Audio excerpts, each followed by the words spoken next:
चलिए बिना किसी देरी के आज के इस बेहद दिलचस्प विश्लेषण की शुरुआत करते हैं। आज हम एक ऐसी कहानी को डिकोड करने जा रहे हैं जो सुनने में किसी हॉलीवुड थ्रिलर फिल्म जैसी लगती है, लेकिन सोर्स मटेरियल के मुताबिक ये पूरी तरह से अंतर्राष्ट्रीय जासूसी और कूटनीति के काले सच से जुड़ी है। इस एक्सप्लेनर में हम ऑपरेशन साइलेंट टेकडाउन नाम के एक नैरेटिव पर बात करेंगे। हम समझेंगे कि सोर्स वीडियो में साल 2025 के एससीओ समिट को लेकर आखिर क्या-क्या चौंकाने वाले दावे किए गए हैं।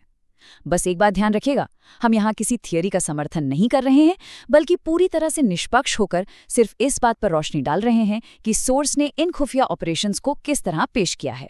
तो इस पूरी घटना की शुरुआत होती है 1 सितंबर 2025 से।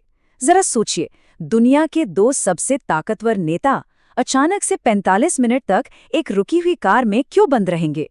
सोर्स के अनुसार प्रोटोकॉल को पूरी तरह से किनारे रखते हुए भारत के प्रधानमंत्री अचानक अपनी तय बुलेटप्रूफ गाड़ी को छोड़ते हैं और रूस के राष्ट्रपति की अल्ट्रा हाई सिक्योरिटी लिमोजीन में जा बैठते हैं। और सबसे बड़ी बात, वो गाड़ी अपनी जगह से 1 इंच भी नहीं हिलती। कथित तौर पर ये एक ऐसा पल था जिसने दुनिया भर के इंटेलिजेंस एक्सपर्ट्स को हिलाकर रख दिया था। अब बाहर से जो दिखता है वो हमेशा सच नहीं होता। एक तरफ थी पब्लिक परसेप्शन, जहां पूरी दुनिया को लग रहा था कि ये बस दो देशों के बीच गहरी कूटनीतिक दोस्ती का एक शानदार प्रदर्शन है। लेकिन दूसरी तरफ बंद दरवाजों के पीछे की इंटेलिजेंस रियलिटी कुछ और ही थी।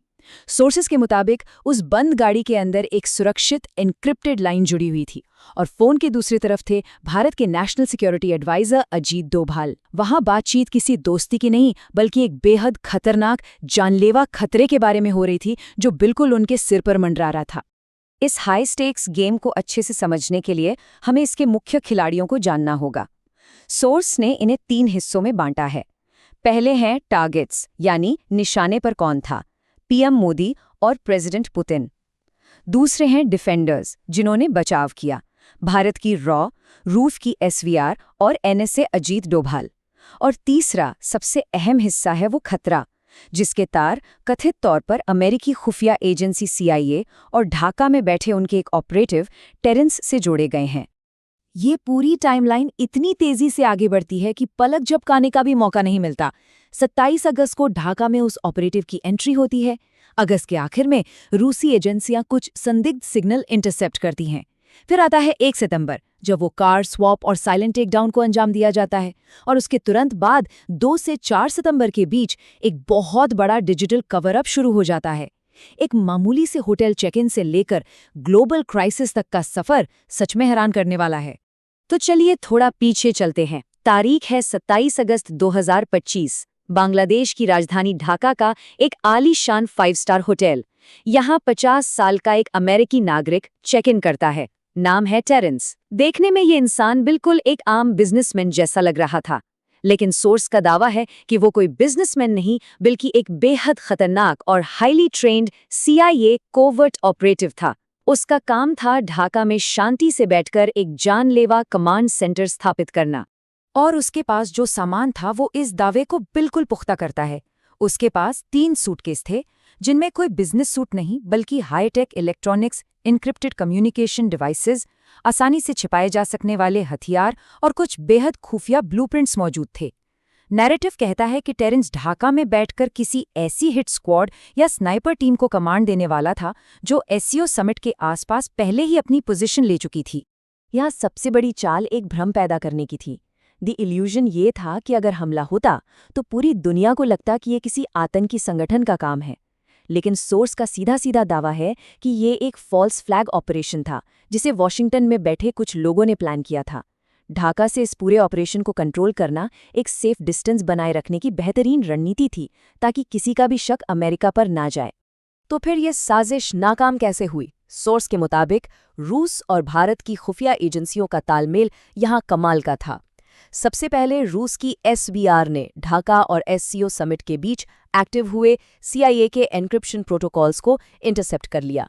ये खुफिया जानकारी बिना वक्त बर्बाद किए भारत के एनएसए को दी गई। और फिर नई दिल्ली में आधी रात को एक हाई लेवल इमरजेंसी मीटिंग बुलाई गई, जहां इस खतरे का पूरा कच्चा चिट्ठा खोला गया। नई दिल्ली की उस मीटिंग में माहौल कितना गर्म था, इसका अंदाजा आप इस एक स्टेटमेंट से लगा सकते हैं। रिपोर्ट के मुताबिक जब खतरे की पुष्टि हुई तो भारत के एनएसए अजीत डोभाल की प्रतिक्रिया बेहद सख्त थी। उन्होंने कथित तौर पर कहा कि अगर हमारे प्रधानमंत्री की तरफ आंख भी उठाई तो हम उनका वो हश्र करेंगे कि आने वाली सदियों तक उनकी रूह कांपेगी। ये साफ दिखाता है कि भारत इस खतरे से निपटने के लिए किस हद तक जाने को तैयार था। अब आते हैं operation silent take down the covert counter strike in Dhaka पर। ये वो पॉइंट है जहां रॉ और एसवीआर ने मिलकर उस हिट स्क्वाड के कमांड लिंक को पूरी तरह से काटने का एक खामोश लेकिन अचूक प्लान बनाया। ढाका के उस होटल के कमरे में कोई धमाका नहीं हुआ, कोई गोली नहीं चली।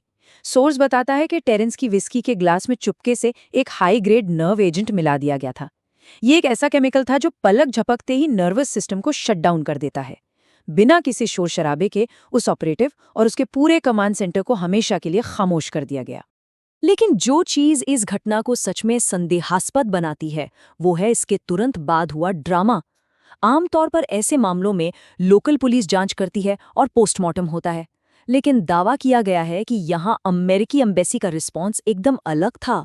उन्होंने लोकल पुलिस को ब्लॉक कर दिया, बिना किसी पोस्टमार्टम के डेड बॉडी को तुरंत अमेरिका फ्लाई कर दिया गया और वो तीनों सूटकेस जिनमें सारे सबूत थे फौरन जब्त कर लिए गए।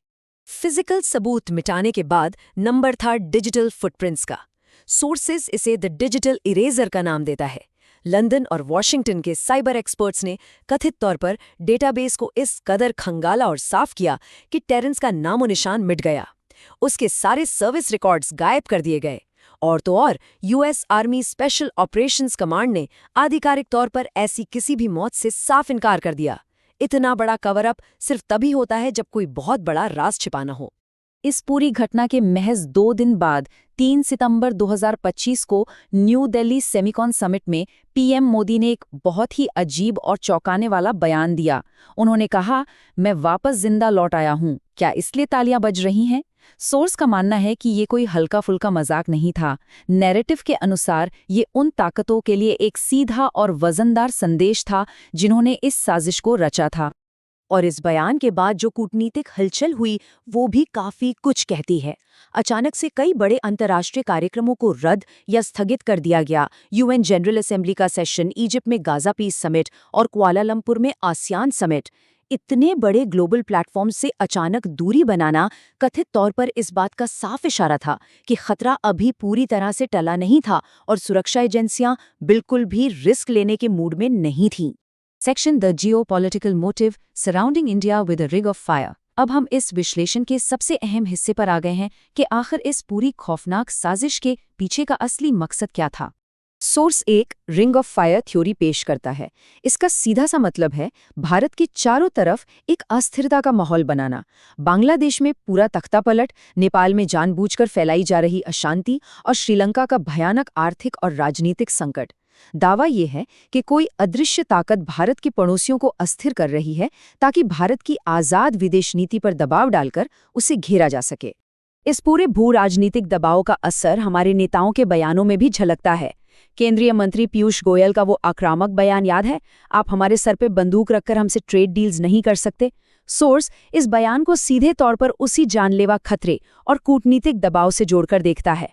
ये सिर्फ बिजनेस की बात नहीं थी, ये इशारा था उस अदृश्य दबाव की तरफ जो इस रिंग ऑफ फायर के जरिए बनाया जा रहा था। तो सारी कड़ियों को जोड़ने के बाद अंत में एक बड़ा सवाल उठता है, क्या सोर्स द्वारा पेश किया गया ये पूरा नैरेटिव महज अंतर्राष्ट्रीय कूटनीति की कोई काल्पनिक कहानी है, या फिर सत्ता परिवर्तन के लिए लड़े जाने वाले खुफिया युद्ध की कोई ऐसी झलक जो आम लोगों की नज़रों से हमेशा छिपी रहती है? ग्लोबल ट्रेड, विदेश नीति और जानलेवा जासूसी कैसे एक दूसरे से टकराते हैं, ये एक्सप्लेनर उसी का एक स्ट्रक्चर्ड विश्लेषण था। सोचने वाली बात तो है कि दुनिया के इस बड़े मंच पर आखिर पर्दे के पीछे चल क्या रहा है।